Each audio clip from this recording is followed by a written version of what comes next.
I'd like to call to order the Charter Township of Chesterfield regular township board meeting for Tuesday, March 24th, 2026 at 7 p.m. to order. Could we all please stand, face the flag, and recite the Pledge of Allegiance?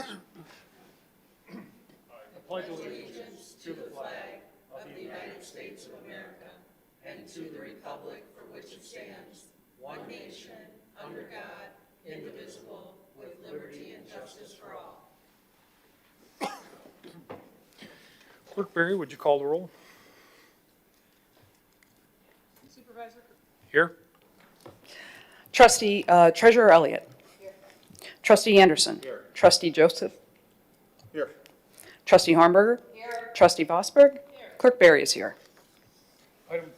Item 4, the approval of the agenda. Supervisor Kersten will make a motion to approve the agenda with the removal of item 10C for future consideration. There still needs work to be done on it.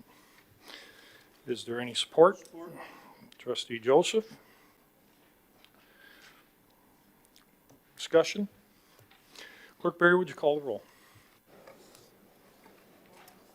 Supervisor Kersten. Aye. Trustee Joseph. Aye. Trustee Anderson. Aye. Trustee Hornberger. Aye. Trustee Vosberg. Aye. Treasurer Elliott. Clerk Berry, aye. We have none scheduled tonight. Item 6, department reports. We'll start out with Mr. Cossier from Water Sewer DPW.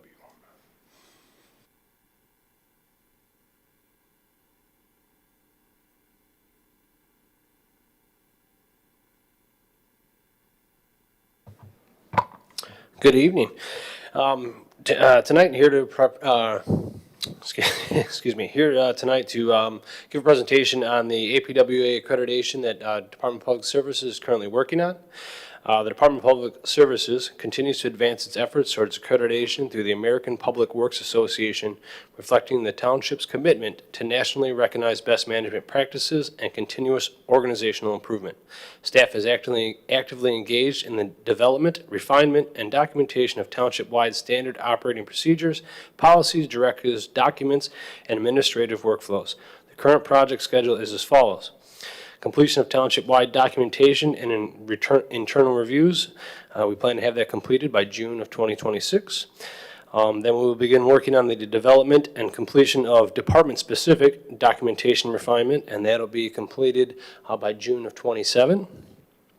Following that, we will have an APWA peer review process, which will take place following that June late 2027, and our formal APWA review and accreditation determination will be planned for early of 2028. This structured multi-year approach ensures that all documentation is thoroughly vetted, operationally practical, and aligned with APWA accreditation standards. Successful accreditation will strengthen accountability, enhance service delivery, and improve long-term operational resilience across the organization. In addition to the APWA accreditation, the department is also initiating a targeted compliance effort to address properties where water meters that are connected to the township's AMI advanced metering infrastructure, but are still reporting 6 consecutive months of zero usage readings. These are meters that are communicating with our AM system. We're getting regular reports from the meter, but yet we're still seeing consecutive zero usage coming from these meters. While these meters are successfully communicating, sustained zero usage readings may indicate the following and will require corrective action by DPS. They could mean that this meter is malfunctioning, tampered with, or a failed meter, a potential service or connection issue, or unreported or unmetered water usage. To protect the integrity of our water system and ensure equitable billing practices, DPS is implementing the following actions. We'll have field personnel go out. They will tag these properties that have had the 6 consecutive months of zero reads.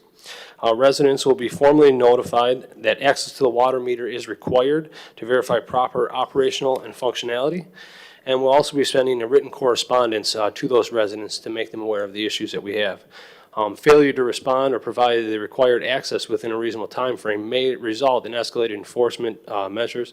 This could include and potentially disconnection of water service to the township in accordance with the township ordinances and acceptable practices.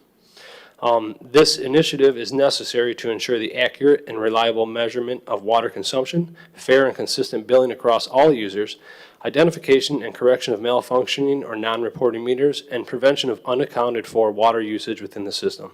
The department respectfully requests the cooperation of affected residents as we undertake this effort to maintain system accuracy, system integrity, and equitable service delivery.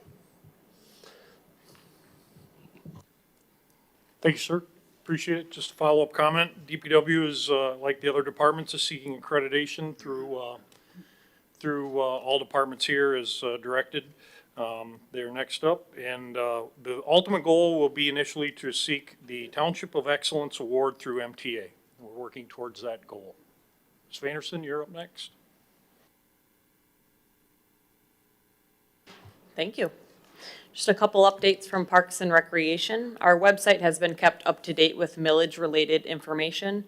So on our website, parks.chesterfieldtwp.org, you'll be able to find our information page, includes the why, the how, the what will you get from the millage, if it should be passed. So that information sheet, as well as my presentation to the board, the hard copy of that can be found on the website as well for your use. And then our millage community visioning sessions are also available. There's a flyer that you can print off or find on our Facebook page or website. And on there it includes ways that you can discuss the future of park space, of programming, and of our recreation facilities. I look forward to these conversations with the community where we can include a full public visioning and brainstorm the ideas of what people want to see. The next upcoming 2 dates of those, Monday, April 27th, that will be the first, from 5 to 6:30 p.m. at the community center. And then the next one after that is Tuesday, May 19th, from 1 p.m. to 2:30 p.m. There's also several dates throughout the summer that you can join us for. Lastly, our registration for summer begins in April, so just maybe by next week, end of next week, we expect the brochure to be published both on the website and in mailboxes. April 7th will begin registration for residents, April 8th for non-residents.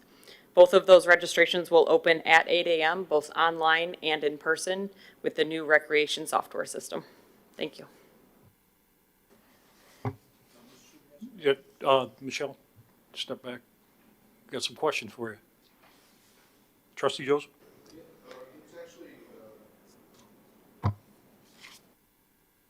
Sure, what's up? There we go. More of a comment. I wanted to include, just in your presentation on the dates, is our Parks and Rec monthly committee meetings are, well, they're once a month, and we have one tomorrow. I would also like to encourage any residents that want to, hear about what's happening currently in Parks and Rec, but also wanted to mention to you, our new board member and to our board, our newest Parks and Rec Commission member is an individual by the name of Laura Chapman. She's a young mom who is very involved with her kids and has participated in a lot of activities, and I think she was drawn to the Parks and Rec Advisory Commission because of that. Her work so far is just outstanding, and she spends a lot of time educating, like as she learns about a new park or a new service or a new program.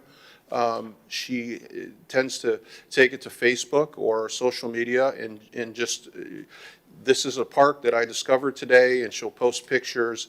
And it is really epitomizes like citizen activism and volunteerism, because she obviously has opinions about the positive nature of Parks and Rec, but when she encounters feedback on Facebook, which is like, well, they can't plow the streets, so I'm not voting for a millage, she just has a very nice way of just staying positive, and she brings a lot of information to our community, and she's an excellent ambassador for our Parks and Rec.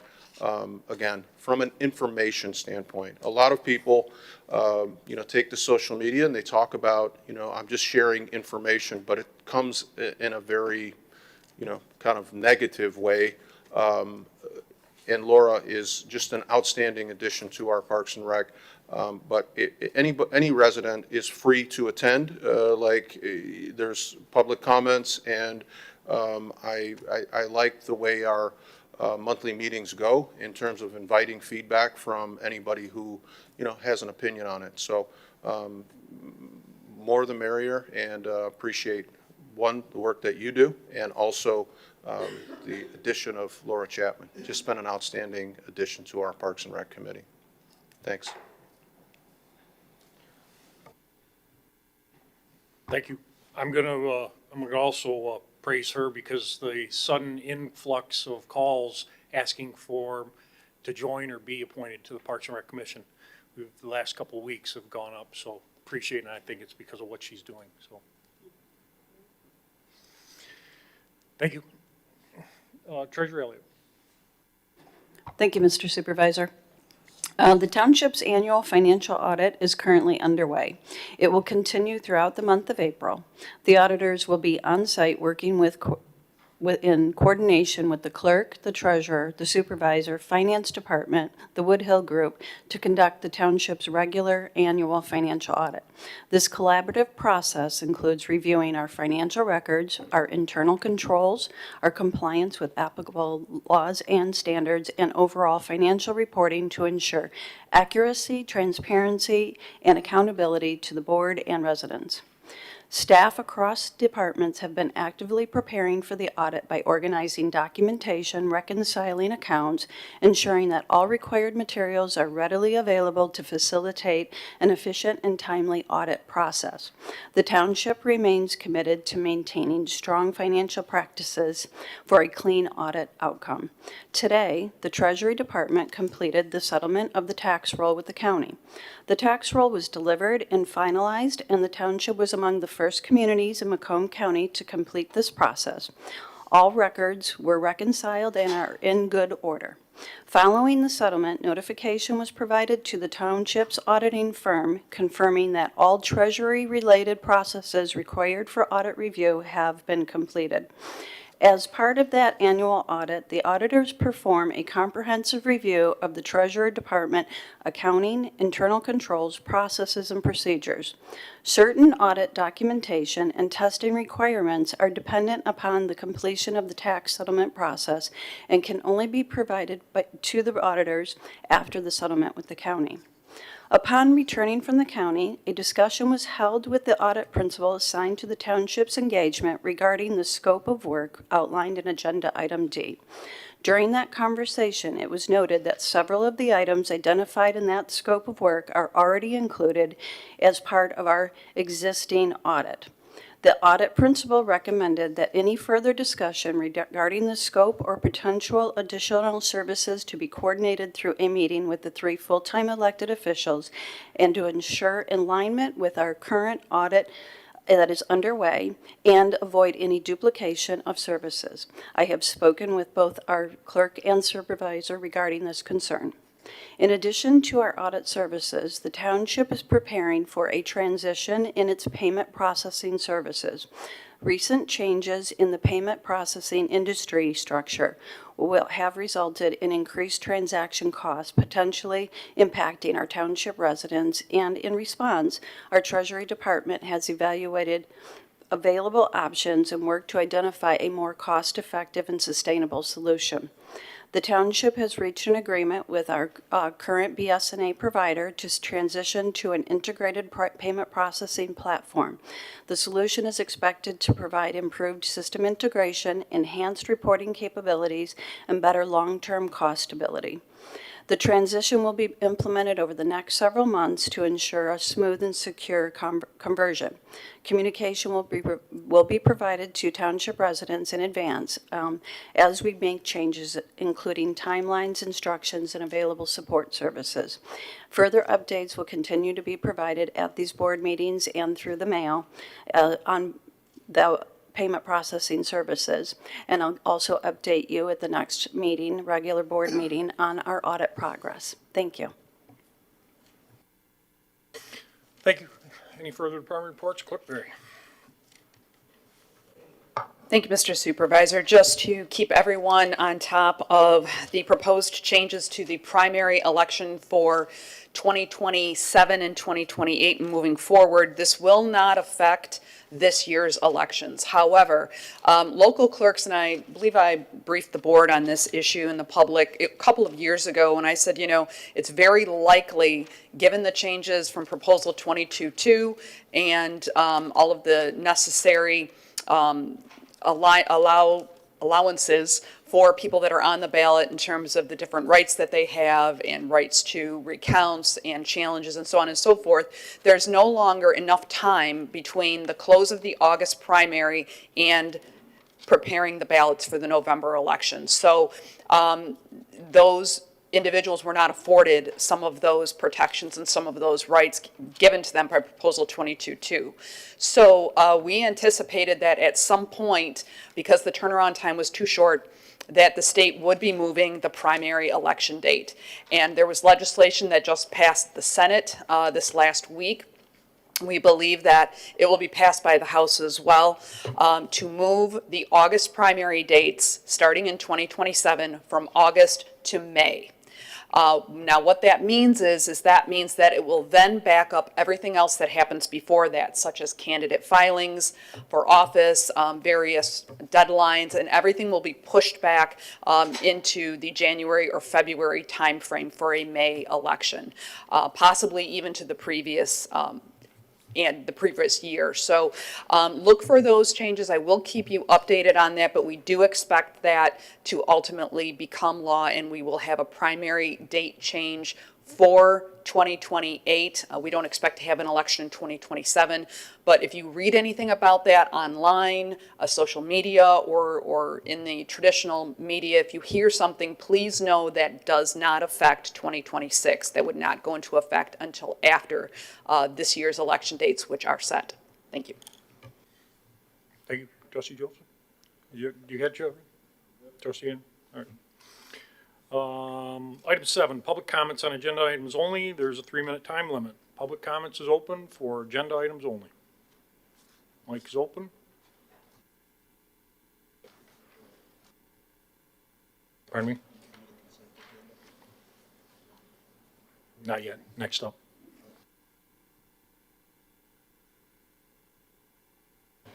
There we go. James Luck, Chesterfield Township. Item 10-0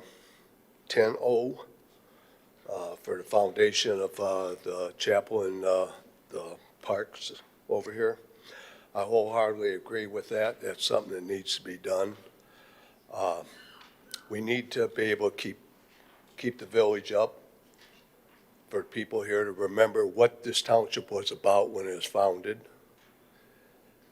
Because if you know what the past of the township is and the people of this township, then you know the way that the people want this township to go in the future. You have to know the past to know the future. I thank you very much for doing that.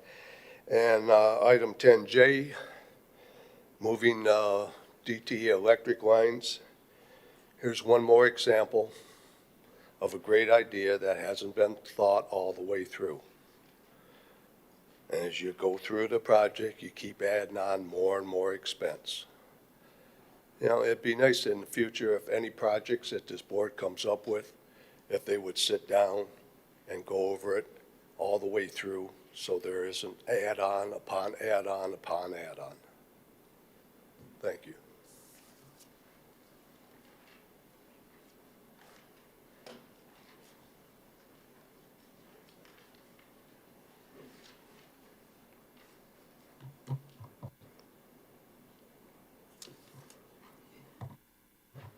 Good evening, Janice Young. First, I'd like to make a note of the camera angles in the room. I find it very unusual that the camera angles keep changing for the online viewers. Currently, it's angled at a very weird downward angle, so any guy with a thinning hairline or a lady with a V-neck top is being quite exposed to the online viewers. Maybe a little more thought should have been put into the multi-million-dollar renovation of the building, particularly this room and the layout. Item 10D, I just feel that the internal compliance review, I just feel that the various decisions that I've seen this board make over the last 3 years But we really do need an independent audit in this township.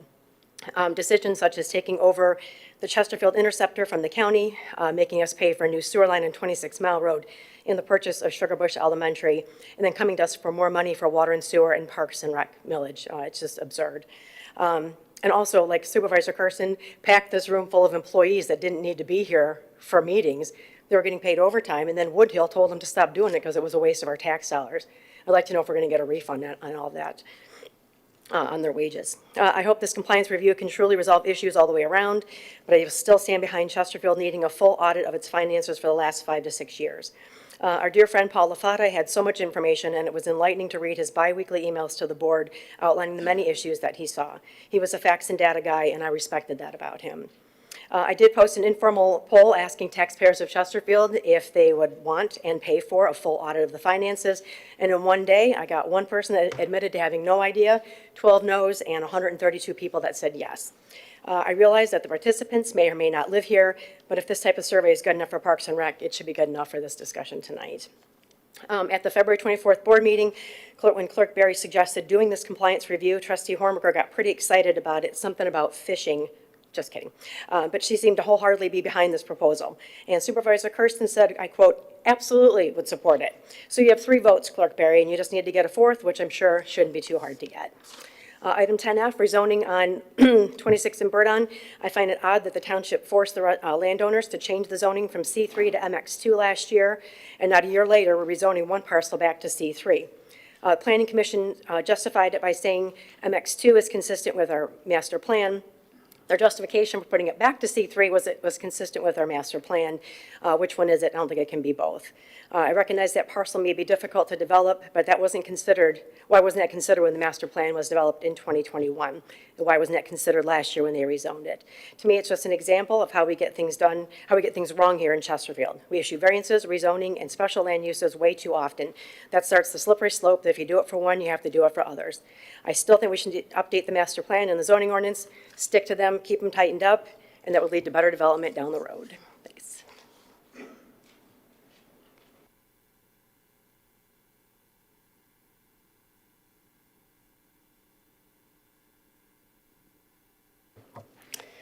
I'm here, of course, to talk about item D. I truly hope that if approved, it's truly unbiased in regards to the clerk's office. The agenda report states the township is seeking to engage in qualified legal counsel to conduct a thorough, independent, and objective review. It sounds like the clerk bringing forward is looking for transparency and accountability, but I ask that from you. I hope the scope of this review encompasses a lack of documentation the clerk's office has for operating early voting out of Sugar Bush Anchor Bay schools that they did not approve. So the passing of the February board meeting naming this municipal office as the designated early voting site says to me that Clerk Berry knew all along that she dropped the ball. The passing of that item made me understand why Mason had to go before Anchor Bay to ask them to get back in bed with her. Someone who has no regard or respect for Anchor Bay's buildings or children. Anchor Bay School Board President Mr. Green said, "We weren't informed it was going to be utilized as a poll place. Early voting was the issue because we wouldn't have been in the building." Second issue that President Green brought up was the billing from the clerk's department. Anchor Bay was originally billed $50,000 for operating costs out of Anchor Bay's millage, since it was the only item on the ballot. The school district challenged that bill from the clerk back to the state and settled around $30,000. Superintendent Jankowski stated, and I quote, that there was a lot of items on that bill not pertinent to the election, end quote. So will this review take a dive into that? Are invoices being padded down? $50,000 down to $30,000 is no small misstep, and I'm curious how challenging your invoice brought it down $20,000. It's ironic that the clerk's bringing this forward for a review, whether to examine whether required approvals, authorizations, and documentation were being obtained for significant township actions. Maybe testing out a brand new law like Proposal 22-2. Operating voting locations at a special needs school during school hours was the kerfuffle Mason was talking about at the school board meeting. But I will continue to come to this podium and say to you that children like mine are not lab rats. This clerk even had the audacity to have Chesterfield police called on school staff claiming they were harassing voters, when in actuality, school staff had to direct voters away from entering the school building instead of the lease portion meant for voting. Why would people not know where to go if the clerk did her due diligence, sending out the information of where the new voting precinct was? Well, the clerk coincidentally did not have proper signage for early voting on school grounds. So it looks like I would need to FOIA the documentation submitted to the state selecting Sugar Bush as the early voting location. You know, the documentation that you've claimed that you've had on your side, yet the only documentation you've given me was from Hank Anderson. So a review on money spent from your department, I support. A review on document retention and missing documentation from your department, I support, so long as it encompasses your office. Thank you.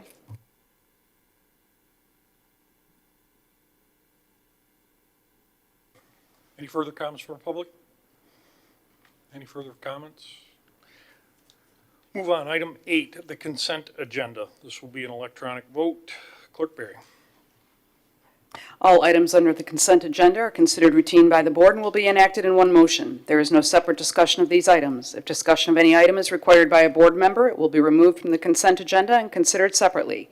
A, approval of the minutes of the regular board meeting of March 10th, 2026.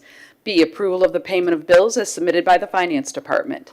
C, approval of the payroll report for week ending March 11th, 2026. D, approve annual renewal of eMaint work order software in the amount of $15,289.25. Cost to be divided per use to general fund of $4,796.40 and water sewer fund of $10,492.85. E, approve payment to Rocket Enterprise, Inc. for the purchase of a 25-foot flagpole to be placed at Veterans Community Pathway in an amount not to exceed $6,845 using donated funds from Anchor Bay Rotary of the same amount. F, approve a recommendation by Department of Public Service to approve requisition number 26-18240 to establish a purchase order for Kennedy Industries, quote number 0069184, for the repair costs of one of the 4 pumps of a sanitary sewer lift station at the Donner Road Sanitary Sewer Lift Station for a total amount not to exceed $20,250. And item G, to approve the recommendation by the Supervisor's Office to renew the annual 2026 membership for SEMCOG at a cost of $7,534. Is there a motion to approve? Motion to approve as presented. Motion by Clerk Berry. Is there any support? Treasurer Elliott. Discussion. I have a motion by Clerk Berry, supported by Treasurer Elliott, to approve the consent agenda as presented. If you would, please cast your votes. Results will appear once all votes are cast. And passes 7-0. Item 9, public hearing. There are no public hearings scheduled tonight. Item 10, the regular agenda. Again, this will be electronic votes. Clerk Berry, item 10A. 10A is to adopt proclamation number 2026-03 to recognize April 12th through the 18th, 2026 as National 911 Public Safety Telecommunicators Week. On behalf of the people of the Charter Township of Chesterfield, Macomb County, State of Michigan, the Chesterfield Township Board of Trustees does hereby proclaim April 12th through the 18th, 2026 as National Public Safety Telecommunicators Week. Whereas the President of the United States has historically acknowledged the second week of April as National Public Safety Telecommunicators Week, and whereas emergencies can occur at any time that require police, fire, or emergency medical services, and the prompt response of police officers, firefighters, and paramedics is critical to the protection of life and preservation of property. And whereas the safety of our police officers and firefighters is dependent upon the quality and accuracy of information obtained from citizens who telephone the Chesterfield Township Dispatch Center. And whereas public safety telecommunicators are the first and most critical contact our citizens have with emergency services and are the vital link for our police officers and firefighters by monitoring their activities by radio, providing them with information, and ensuring their safety. And whereas the Chesterfield Township Department of Public Safety has recognized that their public safety telecommunicators have contributed substantially to the apprehension of criminals, suppression of fires, and treatment of patients, and they are the backbone of the 911 system. And whereas the Chesterfield Township Department of Public Safety is committed to providing a high-quality emergency communications system to the residents of Chesterfield Township.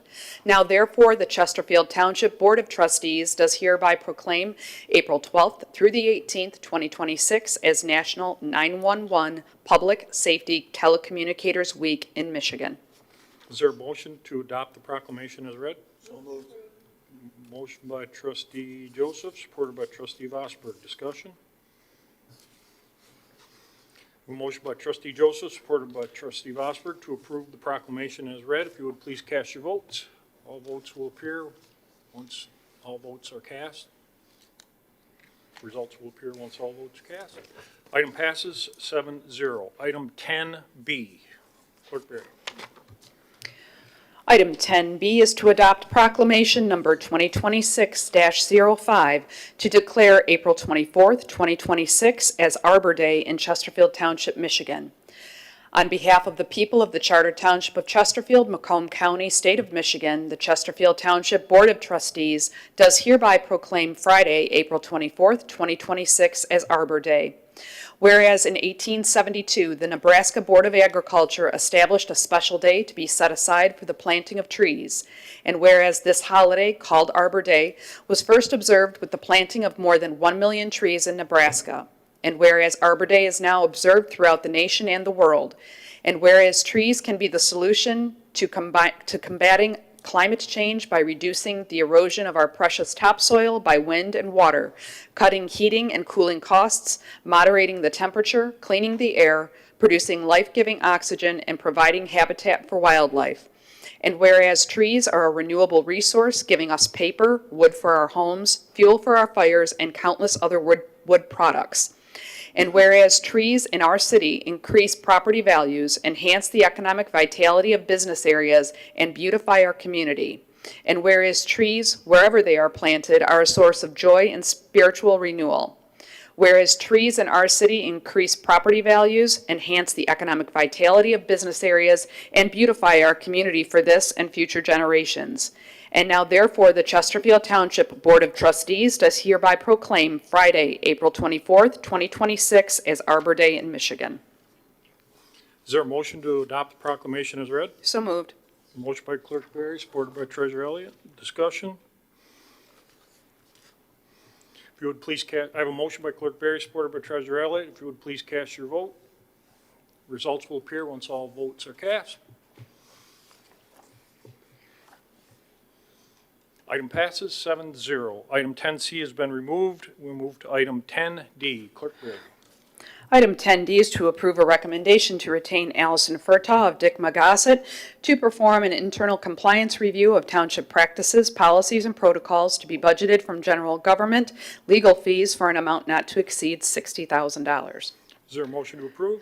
Mr. Supervisor, I'd like to make a motion just to open discussion on this item. We have a motion by Clerk Berry to open the discussion. Is there any support?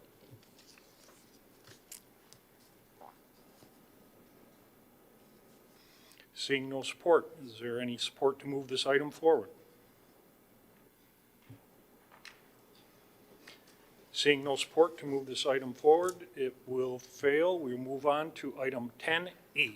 Clerk Berry. Item 10E is an approval to execute the proposed video service local franchise renewal agreement as submitted by DirecTV, which continues the video service provider fee of 5.0% and a PEG fee of 0% for a term of 10 years. Supervisor Kersten will make a motion to approve. Is there any support? Support. Clerk Berry. Discussion.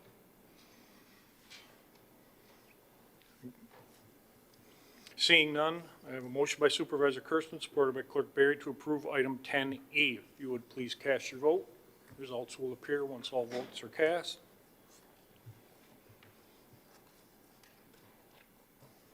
Item passes 7-0.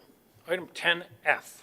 Item 10F is to consider the Planning Commission's recommendation to approve conditional rezoning number 378 and adopt ordinance number 209 to amend the zoning map to reflect rezoning of parcel ID number 1509011 100005, located at the southwest corner of 26 Mile Road and Burden Road, address 56945 Burden Road, from MX2 County Line Crossing Mixed Use to C3 General Commercial, with conditions as outlined in the attached conditional rezoning agreement.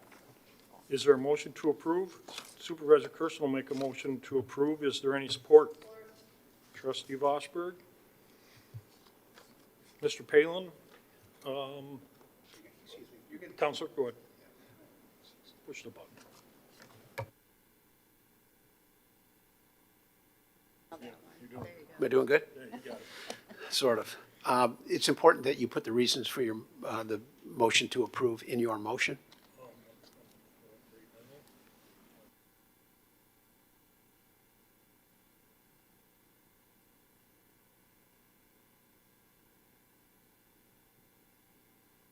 Okay, for the the recommended action referencing to the Giffords-Webster report, the reasons for approving this motion. Number one, the item is consistent with the master plan. Number two, its proposed aligns with the MX2 County Line Crossing mixed-use zoning district. Number three, there is no impact regarding this requested rezoning on public services, utilities, or natural features. Number four, the applicant has not provided evidence that the property can be used in another way, but it does fit very well at the end of this spot. Number five, the proposed zoning would not place a burden on nearby thoroughfares. Number six, there is other land available, but it is unique to this application in a specific spot and very consistent with the master plan. And number seven, it does not appear to be a site that provides a special value or a special advantage to the developer. Is there continued support for that? Thank you, Trustee Vosberg. Jonathan, it's all yours. Thank you. Yes, this item was in front of the Planning Commission for a public hearing on March 3rd. And as stated, it is a proposal to rezone from MX2 to C3 for the use of a gas station with a drive-through. The applicant on this is Sheets. The applicant is offering a conditional rezoning on this. The conditions spelled out in the attached agreement are the inclusion of a 10-foot shared use path along 26 Mile Road and Burden Road frontages, a proposed paved pedestrian sitting area at the intersection of the shared use paths. Amenities for this area include a bike rack, bike maintenance station, bench seating, and enhanced landscaping.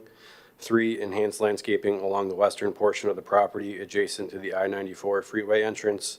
And number 4, permitted outdoor seating and dining areas, bike rack, and direct access to the perimeter shared use path system.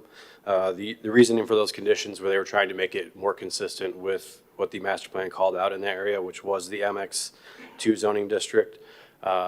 If the board does approve this tonight, it would be authorizing the supervisor to execute the conditional rezoning agreement with a minor tweak. Mr. Siebert and myself have discussed it.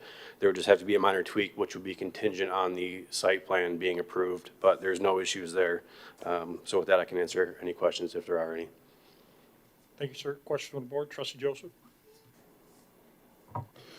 Jonathan, as you may have heard during the public comments, there was a question about the change from to the MX2 district, and then this is a carve-out for a portion of the MX2 district, which will now, if the board approves, go to C3.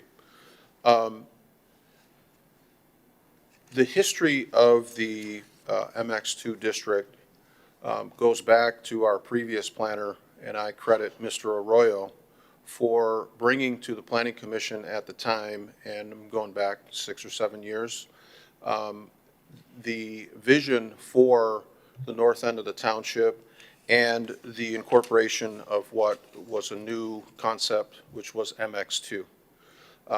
I was in full support of the MX2 concept, and I stayed in full support right up until we had the public hearing.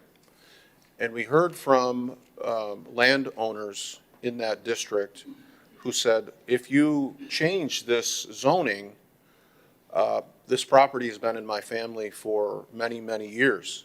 And we have been investigating for many years the development of this project, or, and it varied among the landowners. if you change it, like our whole sort of concept goes out the window, and we've invested a lot of time and energy and planning and, you know. And at that moment, it dawned on me that like, we can't, as elected officials, just sort of arbitrarily change because we like the idea of a concept without hearing from the landowner who says, look, I have more skin in the game than anybody, and like this devastates me. We heard from those individuals at the Planning Commission, and we eventually decided not to go forward with the rezoning on its first. It came back to the Planning Commission. Trustee DeMink was there when it came back. I was no longer a part of the Planning Commission, but it came back to the Planning Commission with another request for the MX2 district, and that also was generated by the landowners. Those who had the most skin in the game came forward and said, if the township is inclined to do this, we now support it. They worked it out in the private sector, and what we try to do, and I think what this agenda item is trying to do, is satisfy the master plan, but every parcel within the master plan and in this district should be treated as a unique entity. And if somebody can come forward and make a compelling reason satisfying the conditions associated with the Planning Commission and state regulations, they have a right to be heard. And if their case makes valid sense, you don't have an arbitrary rule that casts a rule over, you know, tremendous land and multiple parcels. When an individual landowner comes forward and makes a compelling case, I think we have an obligation to listen to them. You conduct a public hearing, you have the Planning Commission ask questions, answer questions, and then bring it to the board for full review. This is not a, it was characterized in, true snarkiness, like a very flippant sort of decision. It complies with the master plan, and it doesn't comply with the master plan. I'd like to agree with that individual. Unfortunately, we'd both be wrong. And the simple truth is you evaluate each property owner's and each petition on its own individual merit, and you accomplish the greater good that way.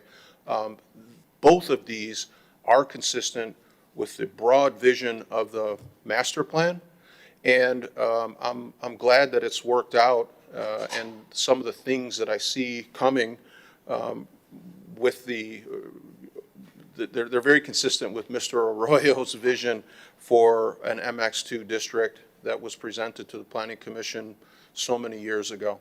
It does take time, and you should have a very deliberate process when you're changing what potentially could be the face of the township, especially on the north end, for generations. And so I think the time that you took to evaluate this was accurate and right, and it is both consistent with the master plan.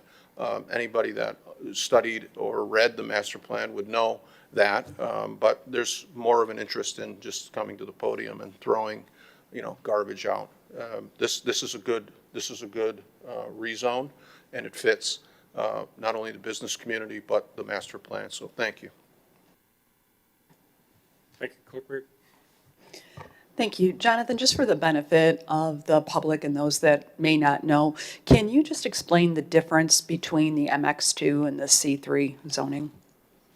Yeah, the C3 zoning is just a general commercial district. It's our most intense commercial district where you have more automotive-oriented uses, gas stations, car wash, drive-throughs. The MX2 is specific to our county line crossing, which was a concept in the master plan, which is mixed use. So you can have a blend of commercial, office, restaurants, residential. They all blend into one area. It's more walkable, centralized parking, buildings closer to the road. So it's important to note that the master plan is more in depth than just a map. So to Trustee Joseph's point, if you really dive into what the text says, and it's different too that this parcel specifically is on a corner. So we did, in the meantime, between this rezoning process, we did a deep dive into our gas station ordinance and see where they can go. So that kind of opened your eyes a little bit. And had that been done first, we maybe would have wrote the text a little bit different. But to your point, they are different districts, but there is some overlap. Thank you. Any further questions from the board? Further questions? I have a motion by Supervisor Kersten, supported by Trustee Vosberg, to approve item 10F. If you would please cast your votes, results will appear once all votes are cast.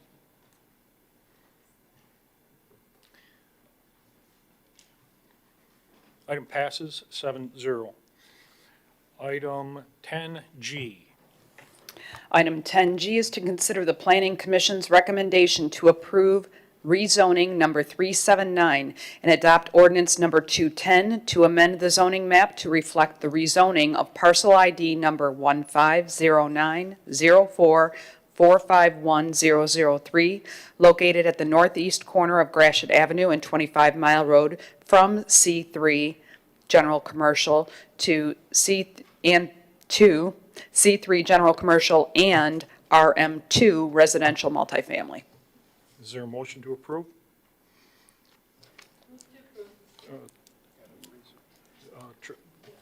Trustee Vosberg, and supported by Supervisor Kersten, and I will again read. The reason for the requested approval is, number one, the proposed zoning is consistent with the master plan. Number two, the proposed zoning will have minimal impact on public services and utilities. Number three, the applicant has not provided evidence that the property cannot be developed as zoned. However, in C3 district, only one single-family resident is permitted. Item 4, the proposed zoning is consistent with the surrounding uses. Item 5, proposed zoning will have minimal impact on traffic as Gratiot Avenue is the principal artery road. Number 6, there is other land available for this use. However, demand is growing. Item 7, the development of this site will be able to meet zoning district requirements. Number 8, rezoning is the best way to address this request. Number 9, there is been no change in circumstance to the conditions since the adoption of the master plan. Number 10, the granting of this request would not result in the creation of an unplanned spot zone.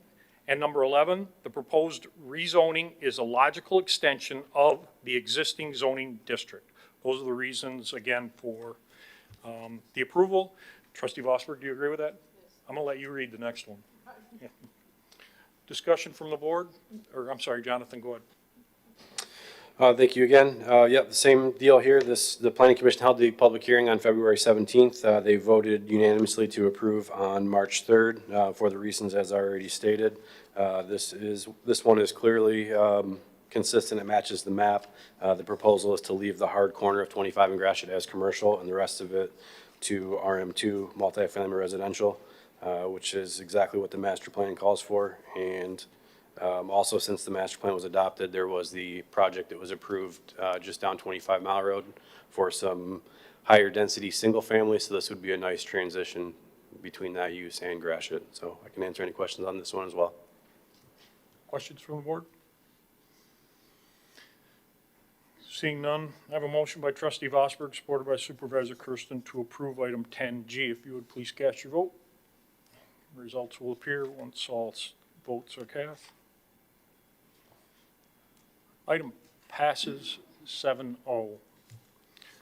Item 10H.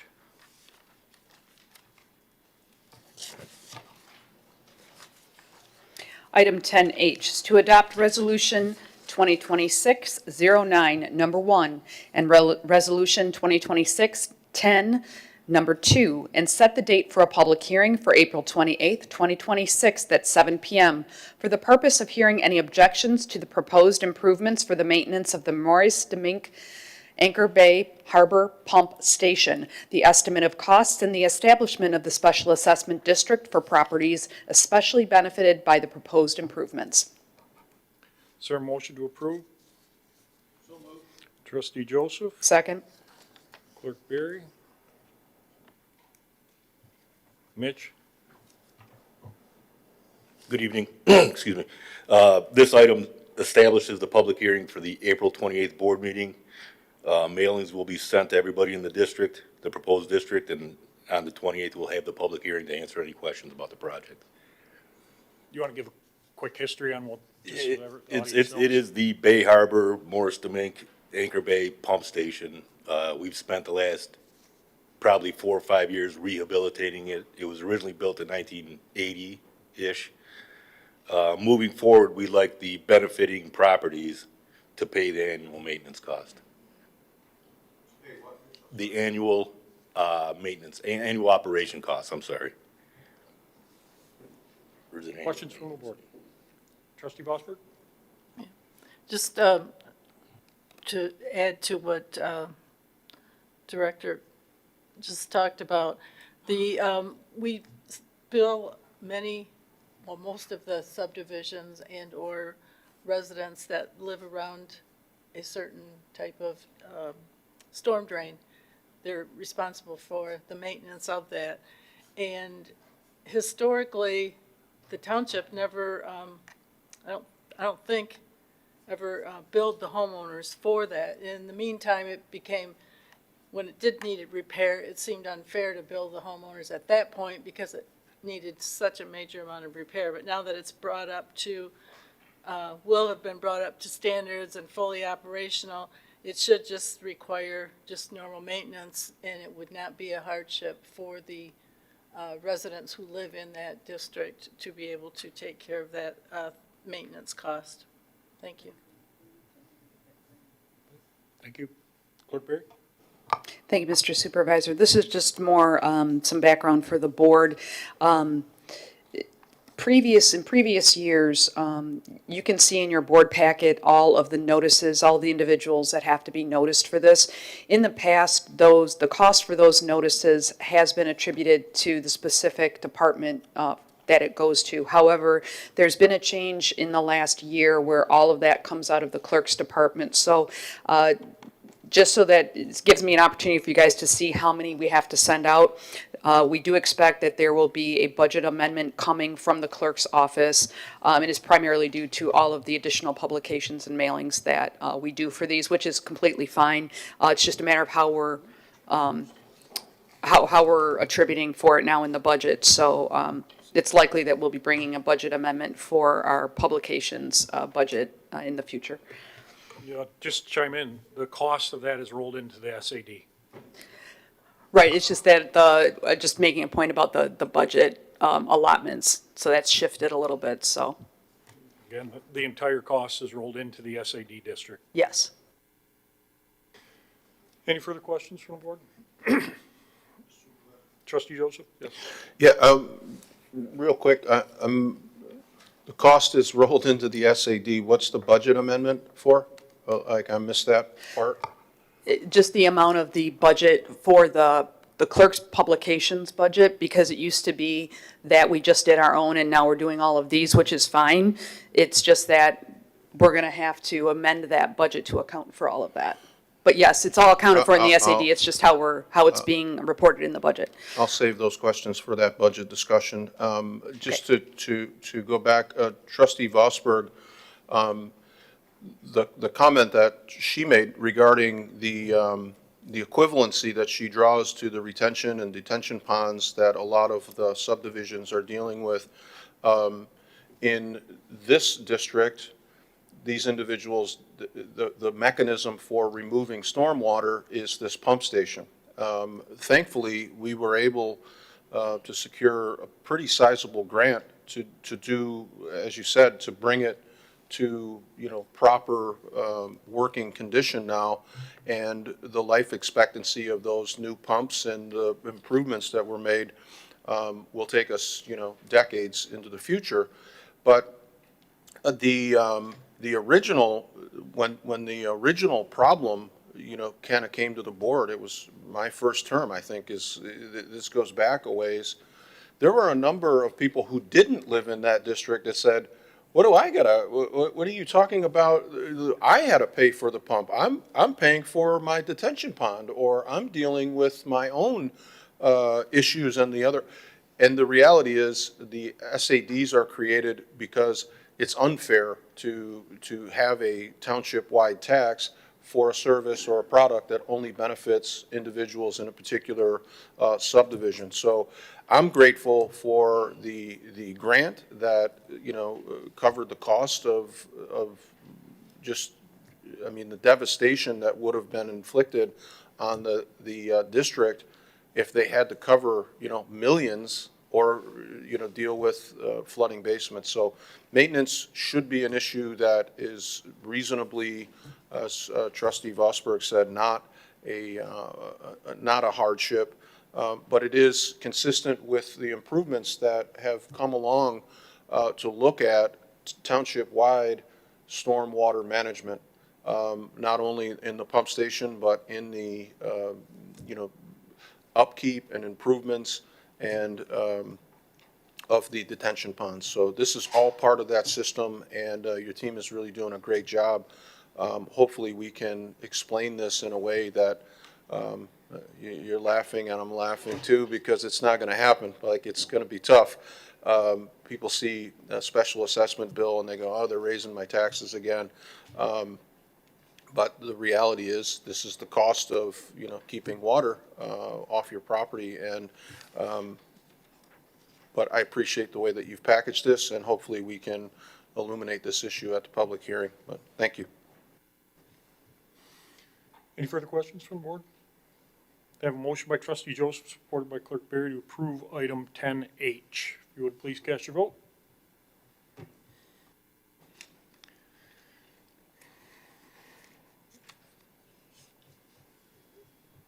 Item passes 7-0. Item 10I, Clerk Barry. Item 10I is to approve a recommendation from the consulting engineering firm Selection QBS team for the Board of Trustees to authorize the Township Attorney to negotiate 3-year agreements between the firms selected in the Township. These agreements shall be returned to the Township Board of Trustees for final review, approval, and execution. Is there a motion to approve? Supervisor Kersten will make a motion to approve. Is there any support? Support. Trustee Joseph? Was I right on that? Yes. All right. Mitch, go ahead. Good evening, again. Late last year, late 25, we started the QBS process again to evaluate consulting engineering firms. We solicited for proposals. We got 8 proposals. We got the fees in a separate envelope because the QBS process, we reviewed the proposals, ranked the proposals, which we did. We had 8. We interviewed 5 based on the evaluation. After the interview, we picked the top 4 firms, and that's the 4 that are referenced in the letter here. The next step would be to get authorization from the board to have the township attorney negotiate contracts with each one of these engineering firms. This is similar to what we did in 2018 when we went through the QBS process and hired the 3 firms that we have now. Questions from the board? Any questions from the board? I have a motion by Supervisor Kersten, supported by Trustee Joseph, to approve item 10I. If you would please cast your vote. Results will appear once all votes are cast.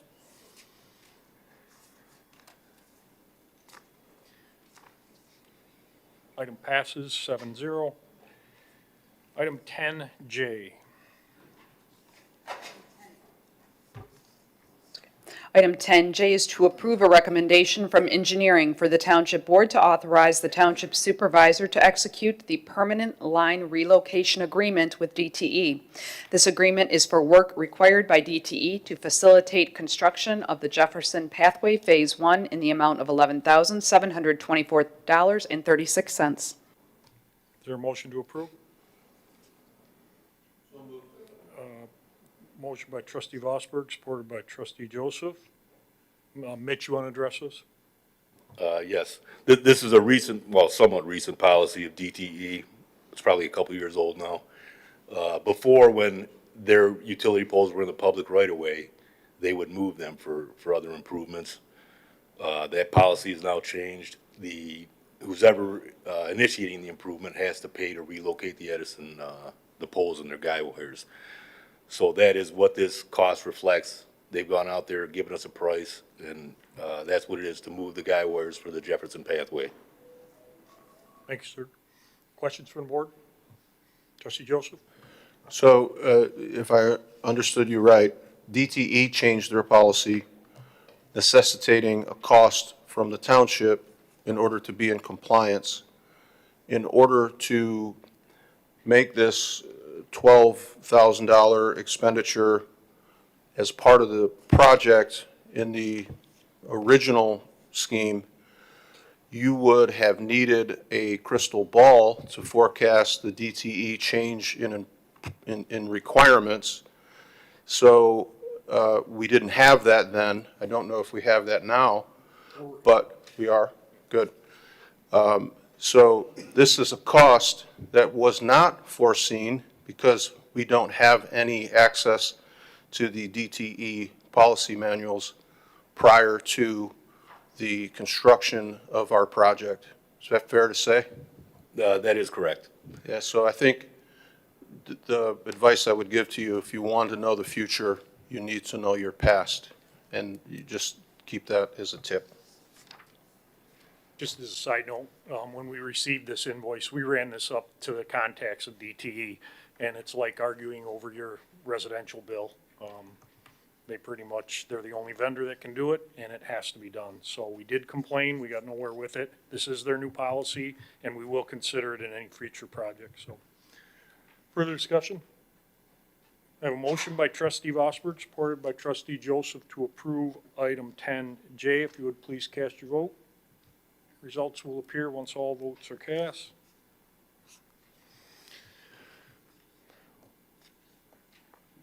Item passes 7-0. Item 10K. Item 10K is to approve a recommendation by the Department of Public Services to approve requisition number 26-18241 to establish a blanket purchase order for Ferguson Waterworks, quote, B114398 for the DPS meter requirements for the Royal Point development and to prevent order lead time delays to fulfill DPS inventory requirements for a total amount not to exceed $32,596.50. Supervisor Kersten will make a motion to approve. Is there any support? Second. Clerk Berry? Paul, all yours. Yes, these meters will be going in to our inventory to replace any meters that are damaged or frozen or anything we find that is inoperable, and also to help backfill the inventory for the Royal Point project going on Gratiot, just north of 21 Mile Road there. We have about 118 meters there that we're putting in altogether, so these will help fill that inventory. Questions from the board? Clerk Berry? Thank you. Paul, have you started, the last that I had heard, there wasn't, the new inventory system hadn't been implemented yet, but has that happened now where we now have a comprehensive inventory system? All the meters that come in, we do track through the BSNA system. They're scanned in using, we got hand scanners that are able to scan them in, and then when they go out, the meters are scanned in as they go out. So we are utilizing the BSNA system as much as possible. Great, thank you. And also they report to the AIM system. Yes, these will all be reporting into the AIM system and continue to get those reads together that we can pull at any moment in time. Thank you. I have a motion by Supervisor Kersten, supported by Clerk Berry, to approve item 10K. If you would please cast your vote. Results will appear once all votes are cast.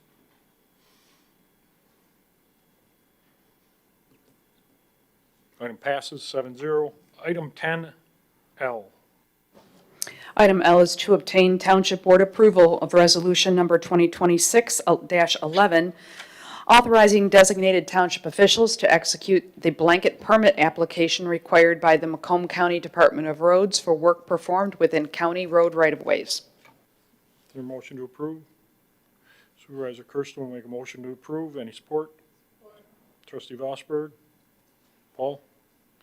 This is a yearly thing, right? It's semi-annual. I believe it's every 4 years on this permit. But this is just so that way it gives the right-of-way permit, so that way our crews, if we have a water main break inside of that right-of-way, we give authorization from Macomb County.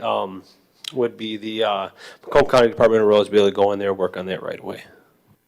Questions from the board? I have a motion by Supervisor Kersten, supported by Trustee Vosberg, to approve item 10L. Please cast your vote.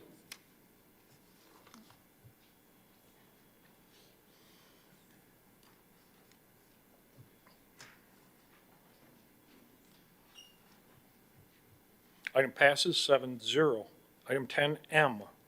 Item 10M is to request the Township Board of Trustees to approve a recommendation from DPS to authorize FDM Contracting LLC to repair the sanitary sewer force main connection at the Jefferson and Sugar Bush intersection at a cost not to exceed $60,000. Any motion to approve? Supervisor Kersten will make a motion to approve, supported by Trustee Anderson. Mr. O'Connor? Good evening. I'm going to jump a little bit into the weeds here. There's a pump station at the corner of Jefferson and Sutton. When it was originally designed in 2002, it outletted to a gravity sewer at Sugar Bush in Jefferson. That became a problem for the downstream gravity users. When the pump station was running, we were having trouble getting their flow into the gravity system. So in 2008 or 9, we put in a Y and built a force main all the way down to the pump station at Cotton in Jefferson. But that Y it's not hydraulically sound. It's a problem. It makes the pumps at Sutton and Jefferson work harder and probably burn out faster. It's beyond our ability to do the work. The water and sewer, we can't do it. It's too deep.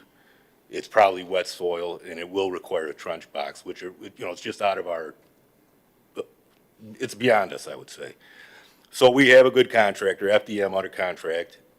We'd like them to be authorized to go make this repair to this force main at Sugar Bush and Jefferson. Any questions from the board? Any questions from the board? Seeing none, I have a motion by Supervisor Kersten, supported by Trustee Anderson, to approve item 10M. If you would please cast your votes. Results will appear once all votes are cast. Item passes 7-0. Thank you, Mitch. Item 10N. Item 10N is to approve a recommendation by the Department of Public Services to participate in the Macomb County Department of Roads 2026 Phragmites Spraying Project with a 50% township match not to exceed $14,000. Is there a motion to approve? Again, Supervisor Kersten will make a motion to approve. Is there any support? Trustee Vosberg. Paul? Turn it off. Sorry, this will be the fourth year that the township has participated in this program. We contributed, we've agreed to do it not to exceed $14,000 in the last few years of the program. In 2021, the program cost the township $7,355. In 2024, the cost was down to $6,226, and in 2025, it was down to $4,072.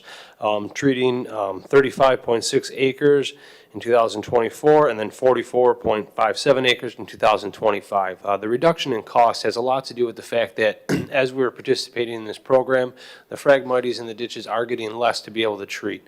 So it does show that this program is successful and working within the township as we are treating more acreage, but having to treat with less and less chemical each year, which is the big cost driver behind that. The chemicals utilized for this, I know we do get a little, there's some questions on that chemicals used each time, but these are EPA registered and undergo extensive testing for aquatic and right-of-way use.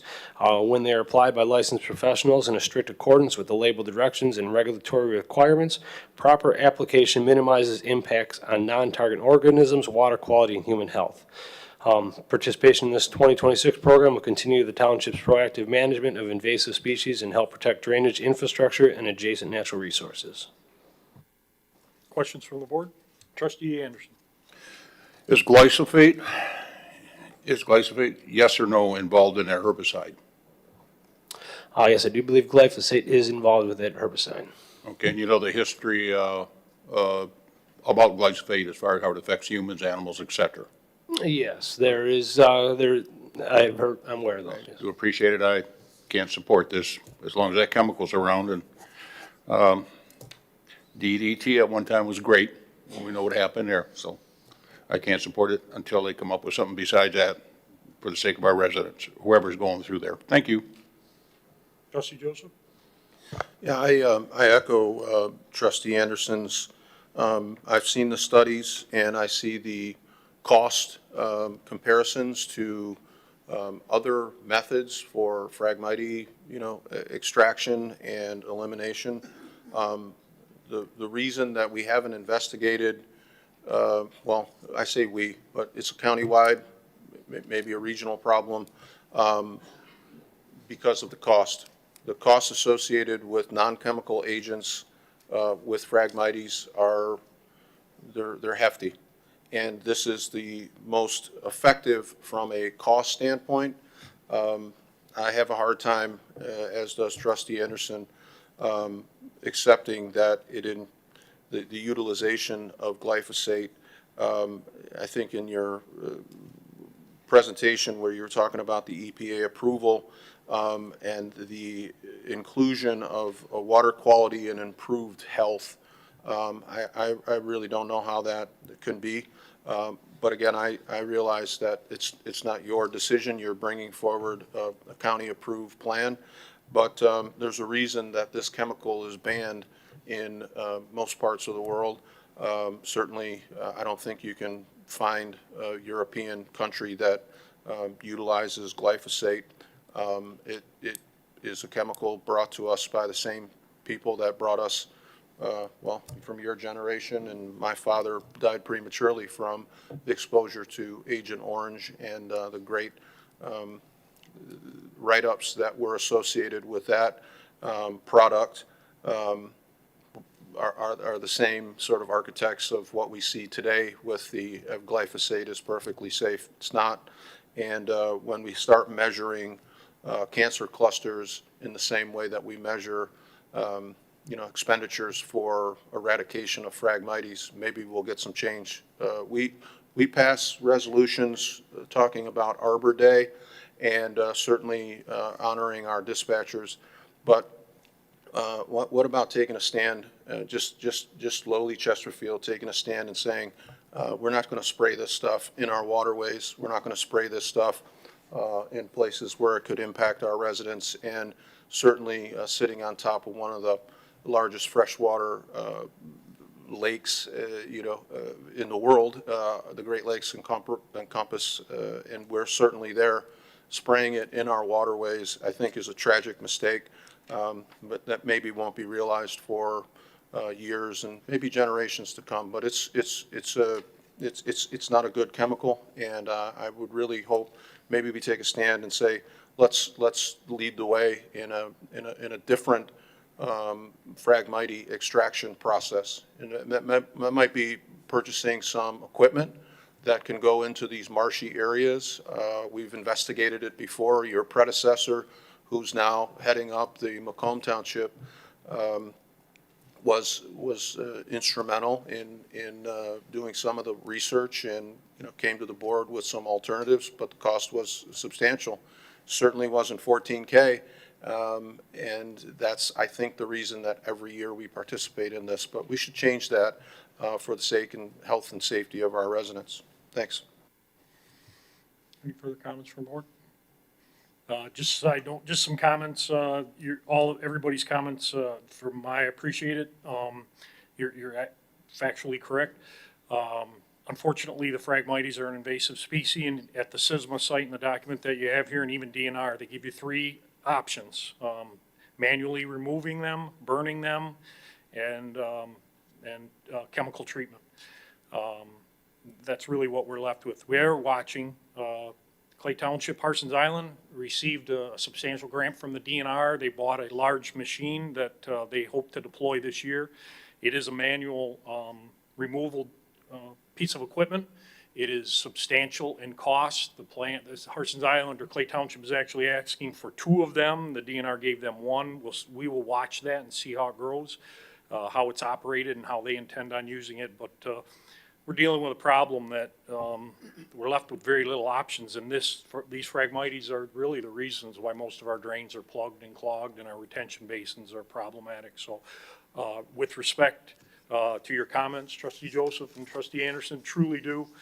Coming from a farm operation, every farmer in this county and surrounding is still using this chemical in their fields, and most of them, I should say, except for the non-chemical farmers. There's a few of them, but with that being said, that's why I support this. We're left with limited options. So, any further comments? Trustee Joseph or Anderson? Yeah, thank you, Mr. Supervisor. Kind of a consoling thought that all the farmers are still spraying glyphosate on the food that we eat. May have to go outside the county, start getting our food from somewhere else, but that's a sidebar. Mr. Joseph, you nailed it well. This was a heavily discussed topic couple of cycles ago of this board, the discussion of manual ways of removing. I appreciate what you presented. I mean, you're the messenger. Other options were discussed, like anything else. What's the old story? You're condemned to repeat your mistakes or whatever it is, your history, and this is a case of that. It was well discussed. Issues were covered at that time by a previous board. Mechanical means everything else. We had people come in from another community that did a presentation on a couple acres, how they were able to keep the costs down. And we're back at global, we're right back where we're at with this chemical. And I don't know. I don't want to see my grandkids or yours or anyone else come down with something, who knows, that we may have put it in motion or continue to put it in motion this time. Anyhow, appreciate all the discussion. Thank you. Trustee Vosper. Thank you, Mr. Supervisor. The reason I supported this is in my years of being an elected official in this area where there's Phragmites all over the place, I too have been concerned about some of the issues that were raised. There are many ways of getting rid of, or not getting rid of, but reducing the amount of Phragmites.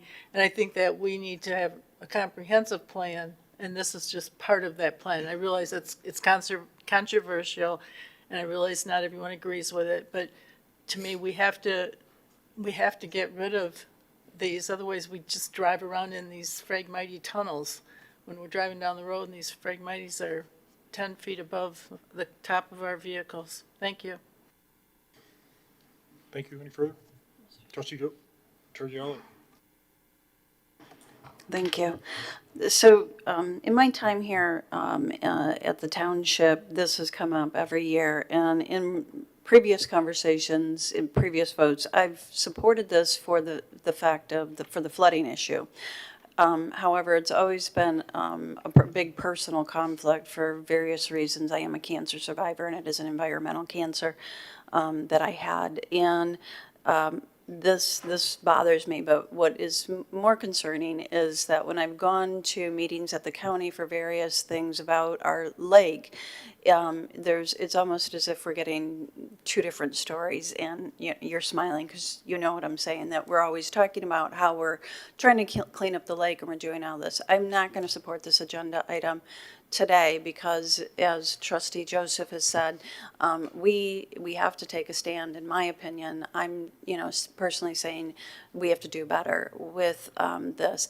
I do want to acknowledge, though, Paul, did you not do a video or send out something, I feel like, on the Phragmites and talking about specifically cleaning up the ditches? Because I feel like I had comments about that. Was that? Yes, well, we did do a video maybe about 2 years ago now, just trying to show the manual removal process to try to get the residents out there to be able to get in the ditch and kind of manually remove those. It is possible, but there is a lot more upkeep on that as well. I mean, it's as far as SISMA, I know they try to look at every method because they are an environmental group, and so they do, as much as they stress, taking care of the environment, and they want to protect our waters and rivers and such. This, as Supervisor Kersten said, this is kind of the most cost-effective method out there. But yes, I did do the video probably about 2 years ago. Got down in the ditch and kind of showed people, the best practices to manually remove those. Thank you for doing that. That was great, and I think it was very helpful. And also, I think that we've been doing a lot more cutting of the Phragmites this past year, right? Trying to really deal with them township-wide. Is that? Yes, as far I as feel like I saw a post or something. As far as from on the township properties too, we do, we get out there, we manually remove them as much as possible. Thank you. Any further questions? I have a motion by Supervisor Kersten, supported by Trustee Vosberg, to approve item 10N. If you would please cast your votes. Results will appear once all votes are cast. Item fails 3 yes, 4 no. Item 10O. Item 10O is to approve a contract with Brickworks Property Restoration to conduct settlement repairs and reconstruction to the historic Village Chapel in an amount not to exceed $12,500, and to accept a donation from the Historical Society in the amount of $4,567.08 to be used to offset the cost of the repairs, and approve a budget amendment of $4,567.08 to general fund revenue. Is there a motion to approve? Motion to approve. Motion by Clerk Barry. Is there any support? Support. Treasurer Elliott. Mr. Sonnenberg. Good evening. Amanda, could you flip to the next slide when you get a second? Thank you. So I'm going to leave this up as I talk a little bit about the Copeland Chapel.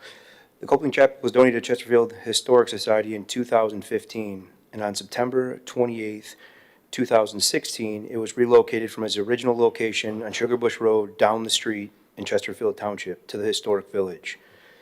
The neo-Gothic chapel was designed and built by Father Joseph West, who established the Detroit chapter of the Catholic Copeland Society in 1926. The chapel was constructed with various materials such as granite, marble, and coal, and stone from the Holy Land that was sent by Copeland groups worldwide.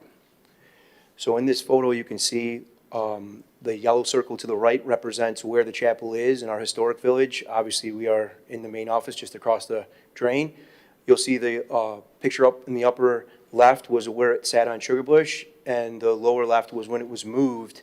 And that chapel got moved just before most of our staff was here in 2016. So we had to do a little bit of homework to see how it was moved, what type of foundation was put in. Go to the next slide, please, Amanda. This is the inside of the chapel. You can see up towards the altar area where that sign is in the middle of that shot. That area there's a stone, we'll call it mosaic floor, almost like a paver floor. It's set in place. You can kind of see that picture to the right represents a level, and you'll see that yellow dotted line where you can see the floor is actually settling. Next slide. This also, you can see the exterior walls where the floor is dropped about 1 inch. We just took these pictures today.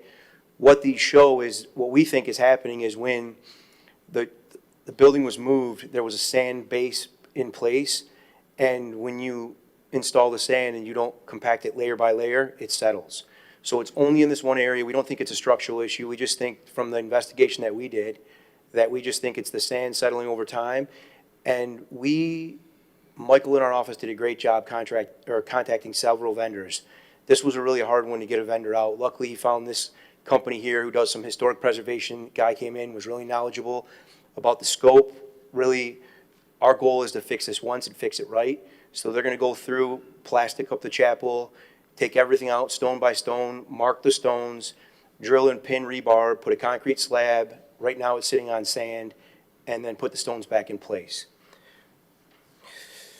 So we're asking to approve a contract with Brickworks Restoration to conduct the settlement repairs and reconstruction to the historic village chapel in the amount not to exceed $12,500, accepting a donation from the Historical Society in the amount of $4,567.08 to be used to offset the cost of repairs. This cost also includes a 10% contingency fund that we put in.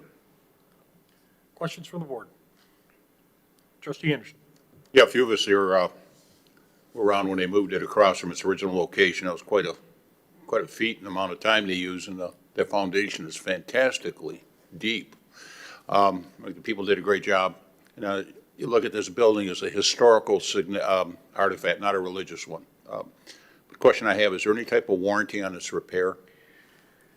So I can say that I wouldn't say there's a warranty. I just know that from the history of doing fixes like this, that this fix is proper. There is an item in here where he could look at the structural side of it, but we've looked at this building, and with a building like this, as rigid as it is with all block, if there was a crack in the foundation, it would run clean up through the building. So we feel with the building as well intact as it is, that this repair will be good for a long, long time. So I can't speak to any like forever warranty, but I will say that I'm comfortable saying this repair will outlive me for sure. I could talk to you after the meeting. There were a couple of minor issues, not minor, there was a couple issues when they set it down before they said, I'll talk to you after the meeting about that. Trustee Osford? Thank you, Mr. Supervisor. If we look at the backup information for that, it refers to, at the bottom of the page, alternate foundation stabilization if required. Has that been determined? So what would happen is when the contractor gets in, they excavate the floor and they can get a better look at the foundation walls, and then we would determine if that needs to be done. But usually, typically in this environment, if there's a foundational crack, it would work its way up into the masonry, and you'd see sometimes evidence of that, because masonry doesn't move, it cracks. So we would see that. I myself and the contractor and members of our team feel like that won't be necessary. We just wanted to put in there because obviously if we uncover something that we're not aware of, we're going to come back to the board and let you know. All right, thank you. Trustee Joseph? Yeah, just real quick, hats off to the Historical Society. When that chapel was moved, Kathy, I know that you were a big part of the organization then and continue now. Am I wrong? I thought Mr. Rivard headed up the mosaic, the very endeavor that this firm was actually done by a Historical Society member with some help. When the site, as Trustee Anderson said, I'm fortunate enough to be, on the board. Not like Hank. Hank was actually on the board when the original chapel was built. But when it was moved, the concern was about the mosaic, the flooring.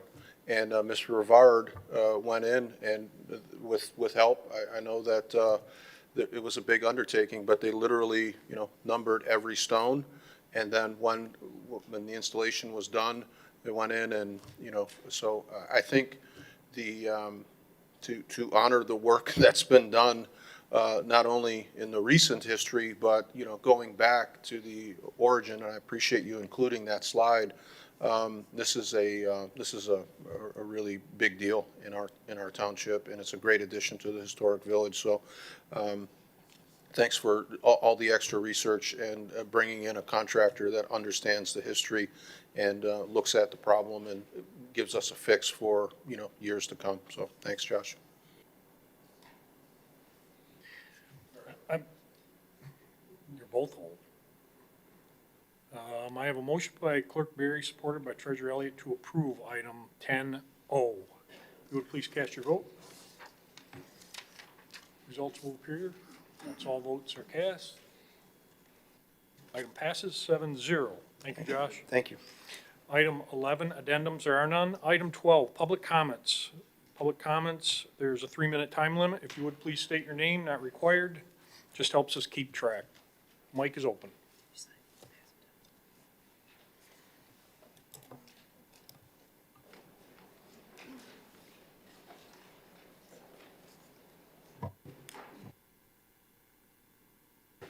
Janice Young, just have a couple of things. In regard to the Neptune Advanced Metering Infrastructure, is that available to the residents yet? At the 12/9/25 board meeting, we were told by Paul Cosera that we'd be able to go online somewhere and set up an account to be able to see our real-time water usage. I'd like to know if that is available yet. I noticed on the frequently asked questions on the township's website for water rates that the $4 administration fee that was added to our water bills includes support for this advanced meter infrastructure. I would hope that if you're charging us for something, whatever the fee is for, that we would have access to it. And nowhere along the way was it ever mentioned that there would be an ongoing fee to the residents for the system. So again, what is that fee for? At the February 14th, 2023 board meeting, our dear friend Paul LaFata asked about the return on investment for this meter system. He said that any return on investment should be within 3 years. He went on to say that when we invest in technology such as this, that the residents get a return for their investment because it eliminates labor from an employee and from a truck having to drive around and get the meter readings. We invested almost $500,000 in the system, and we were told that it would save $3,000 to $10,000 a year. That will take 40 years to get a return on our investment. That's not acceptable to me. The next item, for residents or businesses that would like to remove their irrigation meters because of the new RTS fee or the increase, I found an exemption on the township's website that offers a 1-year grace period that waives the $225 shut-off fee through the end of this year. I didn't know that existed until this week. I'm sure there's probably others that don't know about it either. And I know the company that I work for hasn't even gotten their first water bill with the rate increases on it. Their bill is coming April 7th, so they don't even know what their full increases are. They may want to get rid of their meter, but that only leaves them 8 months to make that determination. So I'm asking for the exemption to be extended through the end of December of 27. Another note, we never got a tour of this building. Now, I'm assuming the renovation is done. Is there going to be a ribbon cutting, a grand opening, a tour of the facility? I'd like to see where our millions got spent. And on one final note, and I think I've asked this before, and maybe Treasurer Elliott can just refresh my memory, but I'd like to know how much interest was earned on our $5 million of ARPA money, if anything has been done with it, was it spent on anything yet, and I guess just is it accounted for, and if there's any plans for it if it hasn't been. Thanks.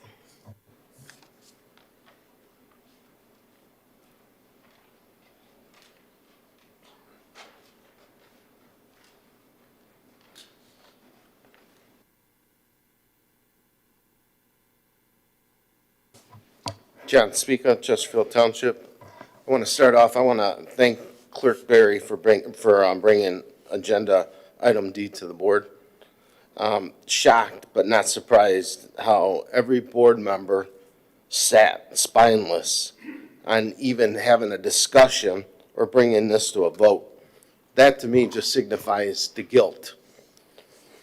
This is the same board that added an administrative fee on everyone's water bill that Janice just talked about, an administrative fee on everyone's tax bill. But the administrative fee on the tax bill is based on your assessment. So the higher your assessment, the higher your administrative fee.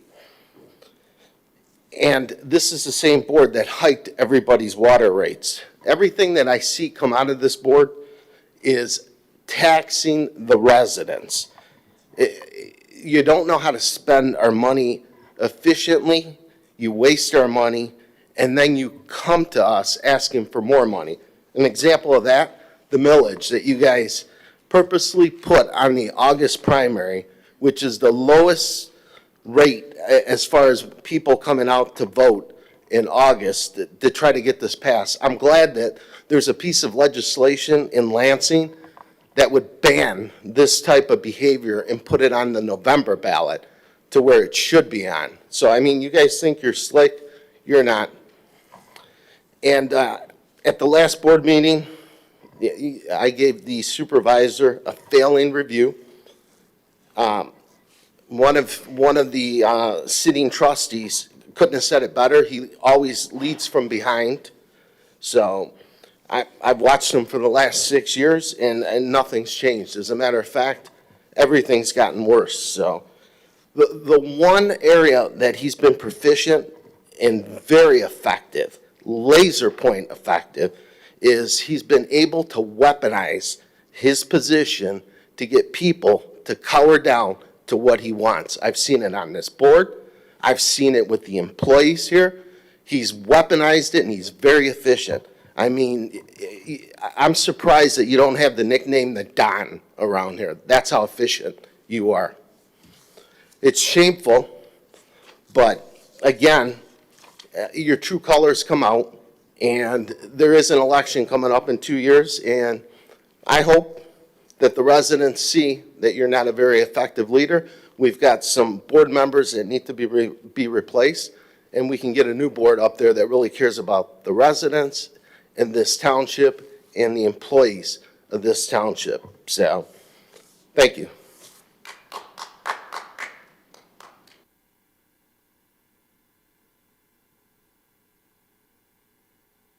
Any further comments from the public? Any further comments from the public? Little change of tune. I just wanted to talk about the egg drop that the Parks and Rec did over the weekend. Me and my family attended, and we went to the earlier one. There was plenty of room. The fire department was great, and staff actually helped with my autistic daughter take photos. So I just wanted to say thanks. So great turnout.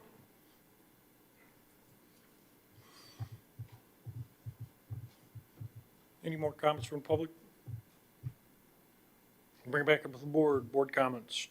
Trustee Hornberger tonight. Trustee Vosberg. Yeah, thank you to the board for approving the repair on the chapel at the Historical Village. That has been it'll be so nice to be able to take that chain down with that sign that says, please don't stand on this part, because that is an area that many visitors do want to go up there and look at it and see. So I'm grateful that it will be repaired. Thank you. Trustee Anderson.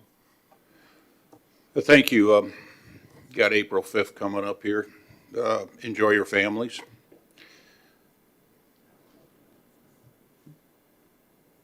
Ms. Hornberger, maybe at some time, I know Mr. Rivard put a lot of time in that chapel. I don't know how we could thank him, or if we have in the past when they moved it, and he was like the godfather, making sure it was right. He spent a lot of time over there. Ms. Ross, thank you. You ended this meeting on a positive note. I do appreciate that there are some good things. And when the whole board gets painted, that's politics. So when paint everybody, there are people trying to do good things up here. There are some. But anyhow, everybody enjoy the holiday. We'll see you in April. Trustee Joseph. Yeah, I was going to say the same thing. Ms. Ross, even when you have a issue that you're troubled by, you always find a way to include something positive about your experience in the township. Your daughter, for those of us that have been at township events, she's a special kid in so many ways, and it doesn't surprise me that they would fall all over themselves trying to take pictures, watching her with her big brother, standing watch. Oh, he's the little brother? He doesn't act like the little brother, because he's very, very watchful of his sister. Your family is like just really, anytime I see you, your husband, and your kids at an event, I just know that there's going to be a lot of smiles. You really do. And the time that you take to come to the podium and share, issues. I know, like, not everything that you sit and see is something that you approve of, but you always find a way to let people know how positive this township is. And I really wish that would, be an infectious kind of situation. There's nothing cowardly about trying to spare the township residents 7 figures of investigative work. The Dykema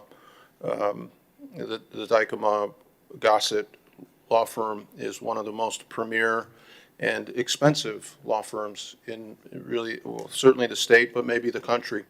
Hourly rates of $1,200 are generally experienced by their customers, and they feel that the money is well spent because of the investigative work.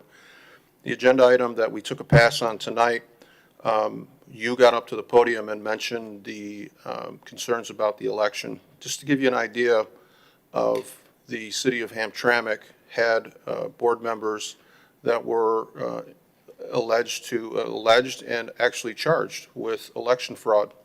The investigation, the independent investigation that the city commissioned, some reports are in excess of $700,000, and the cost to the city expected to rise as a result of that. So this agenda item had letter A through M with a comprehensive review of things that would have really they just weren't they weren't feasible. I guess not voting for committing the residents to that, we all get brandished as afraid of an investigation, but the truth is there are a number of investigatory agencies out there that will take on, if there's a claim, you make it, and there are certainly agencies that will investigate that if they're with merit. It's not a coward to simply say, I'm going to take a pass on a 7-figure expenditure, and I'm glad that the board did as well. Just like to close out with a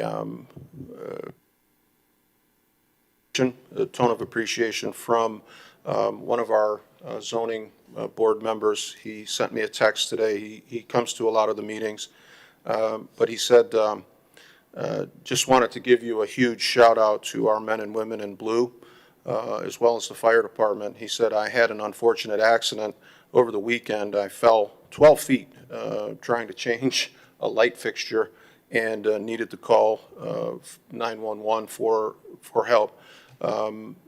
The speed and professionalism of our first responders is unmatched. And I said, thanks for the text. I'd like to share this, your appreciation. He said, you can absolutely share it. And that, you know, I also asked him, are you okay? And he said, thankfully, I just suffered like a broken arm, and he has to have surgery tomorrow. But he's another guy that is, you know, came to the township, invested in doing good things, and is always very, very positive. And his moment of, you know, falling off a ladder is not a great thing to go through, but he had the presence of mind to say, hey, if you can work it into your meeting, let Director Bassett and Chief Miller know how much I appreciate their people, our people. And I did have permission to share his story, and for those of you that are worried about him, his initials are Kevin Hustick, and you can let him know that we're thinking about him. Very good guy, great sense of humor, and most appreciative of our first responders. Thank you. Treasurer. Thank you, Mr. Supervisor. I just want to, I'm going to elaborate a little bit about the audit process. And so about 6 months or so ago, myself, the clerk, Trustee Vosberg, and a few other people, Woodhill Group, we're a part of a selection committee for choosing a new auditing firm, and we brought that to the board, and that firm is Raymond. We had Plant Moran for many years. The new auditor, when a new auditor comes in to a township, they do a more thorough and comprehensive audit review of things and dig deeper than what has been done in years previous, and that's because they are a new auditor and they're looking through things for the first time, so it's much more comprehensive. That audit is currently underway. Those auditors will be in the township the first week of, well, April 7th. So here in a couple of weeks, less than a couple of weeks. That is currently happening for us to bring in the middle of what is happening right now, to bring in another auditor, another firm doing a very much the same thing, an internal review. It creates a conflict between the two. And so what the process is for us to meet, the clerk, the treasurer, and the supervisor will meet with those auditors the week of April 7th, and we will sit down, we will talk about the things that the clerk has put in the scope of work in today's agenda item. We'll find out what is already included with that current audit, which we're already paid for, which we're required to do on an annual basis. That is the process. They will continue to do their their job that we've already engaged them to do, and they will make recommendations to the 3 full-time electeds on if we need to continue looking at some of the further things. Now, if there's something that the clerk would like to do in her department, specifically, say, the FOIA piece or what have you, she can do that. She can she has a $5,000 limit. She can go and hire an attorney to look at some of those pieces. But the pieces that are currently underway, that are already being audited, those things, the principal of our auditing firm has requested that we not do anything until we sit down and talk with them and make sure that everything that was requested in that item is going to be in compliance with everything that they're doing. Thank you. Clerk Berry. Thank you, Mr. Supervisor. I appreciate Treasurer Elliott. She covered a lot of what I was going to cover. So in that item, what it is, it's a compliance review. And for those of us who've been in the private sector, we know them as compliance audits. They happen pretty regularly. It's just now that government is kind of coming along with the idea that that's a good idea to do those inside the government space. So the agenda item originally that was put together quite a while ago when I first became aware of this option or possibility, and that was just kind of a very long buffet of options of areas that are very general, that other municipalities or other compliance audits typically look at. So if we would have advanced to a discussion today, my discussion point would have been, first off, as Treasurer Elliott said, in speaking with our auditors, they're going to be covering a lot of the financial piece of that, so we can take that out. But also to get a sense from the board what areas in particular they're particularly concerned about, and that we should include when the 3 of the full-timers get together to talk about a potential RFP for this, what areas people were most concerned about. But we can certainly do that later on in the process. I do think it's best that we wait until after our financial audit is done before initiating any other type of a review. I think that just makes sense.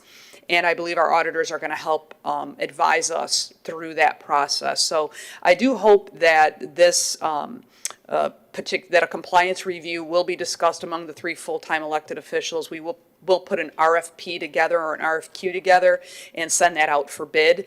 The reason why I had crafted the item that way is that was just a recommendation from someone that I greatly respect and trust, and this was an individual who does this regularly there. It's a very specialized field, and this was the individual that was recommended to me. So, but I felt, based on conversations that I'd had with Treasurer Elliott, our auditors, and some other of the stakeholders, that it would be a better approach to wait until after our financial audit's completed and then work with them and their recommendations, and then move forward with the 3 full-time electeds for an RFP process to have this bid out. So that, I think, is a better way to go about it, a better approach. It really doesn't matter to me how we get this done, but I would very much like to see it done because I think it's a good governance item. I think it's best practices. So that's why I hope that we can at some point get something like that done in the future, bring it before the board, and then the board can approve or review the bids that have been collected for that service. But I think it's a valuable thing to do. The clerk's office is regularly, we're audited all the time. So audits are very common for us. We're audited, our books and records are audited every year, as Treasurer Elliott's pointed out, that's underway now. And our elections are audited after every single election. We do at least one audit, sometimes there's multiple audits. So we're very familiar with the auditing process and very comfortable with that. So appreciate that. With that, I hope everyone has a very blessed and wonderful holiday with their families this Easter. Thanks. Thank you. Thank you for that political read.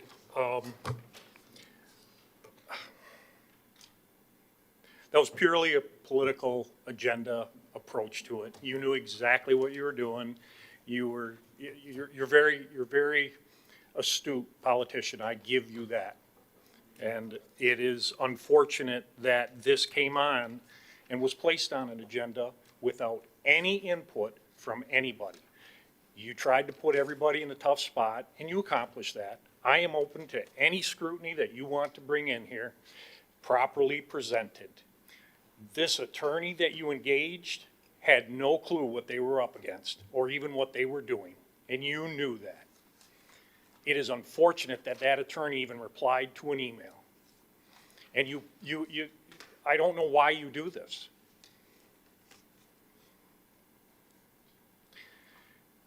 Just sad, just absolutely sad. And a person of your capabilities is just,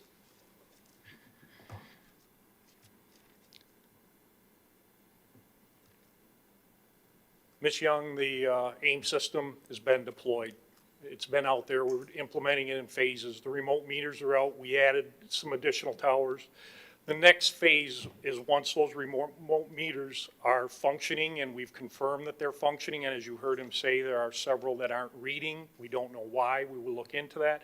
The next phase, and where that $4 charge is going to the residents' app or computer-based, where they can watch and log in and manage and monitor their own water use. That's the goal. And it will be accomplished. I think you'll see something in April or May once we're confident that what we've purchased to date is functional. And the $4 charge does exactly that, funds that system. The comments about the fire suppression system, nobody here is happy about GLWA raising the rates. There has been years of rates not being passed through to the users, and the longer we go, the more problematic that will become. Trying to be totally transparent to the residents and to the users that look at their bill, that's the goal. We're not hiding anything. Unfortunately, we're the middleman. And I can tell you right now, the rates have already gone up. There is a rate that they've already approved that's coming in May. You'll see that at board level. And in July, they're already talking about a 5 to 7 increase. We go to GLWA and complain. I don't think that us or any of our surrounding communities here have the juice to put a stop to what they're doing. We're simply the middleman. What we do have to do is invest in our water and sewer infrastructure, which is out of sight and below ground. That's just a has to be. Whether individuals like it or not, we have to replace 70-year-old systems and networks. We're obligated to do it, and that's what you're seeing throughout the township. The comment about building codes, yes, you can remove your fire suppression system. There's a mechanism to do that, but unfortunately, you have to comply to fire code and building use. Pardon me? You can remove the meter if you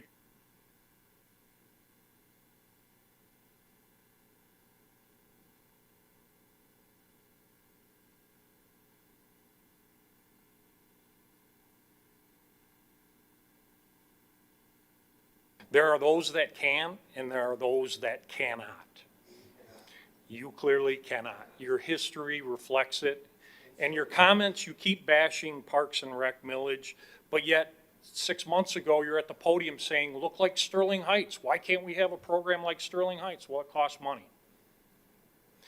Our general fund operates this township. We took a $850,000 hit this year on state revenue sharing. We were fortunate to get it back through one of the elected leaders that got us a project, not a general fund supplement, a project.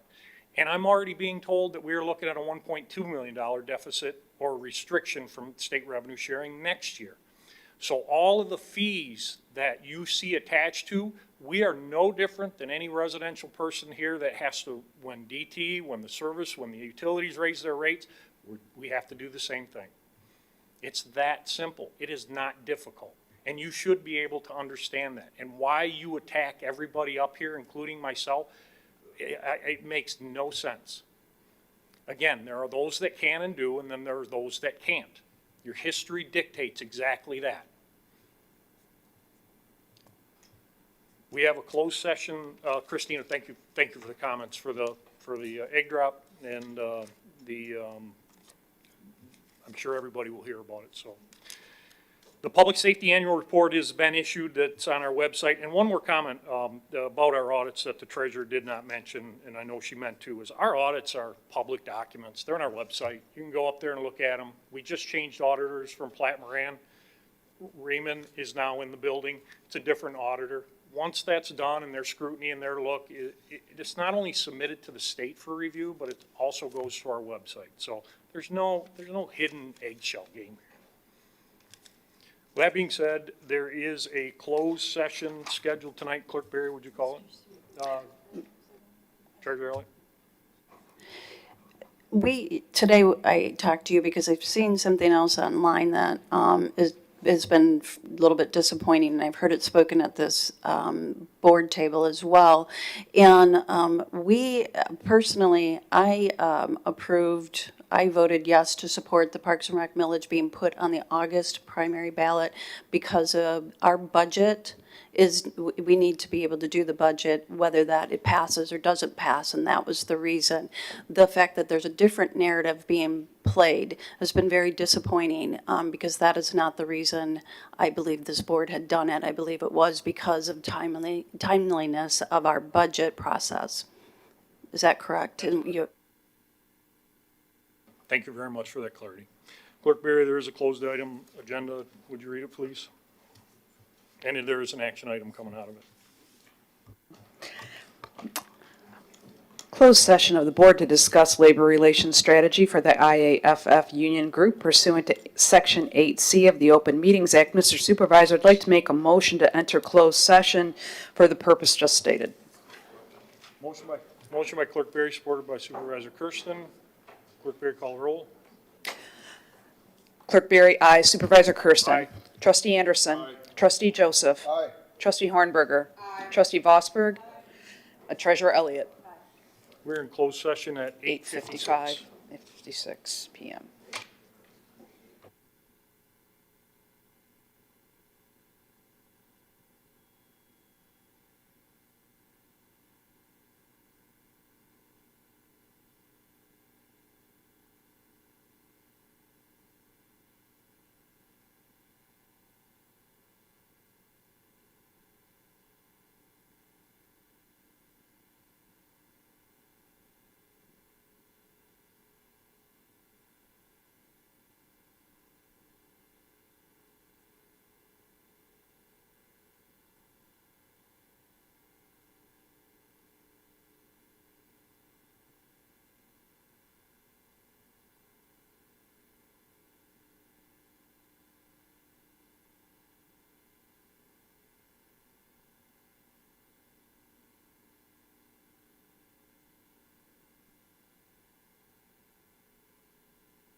You know, start with it.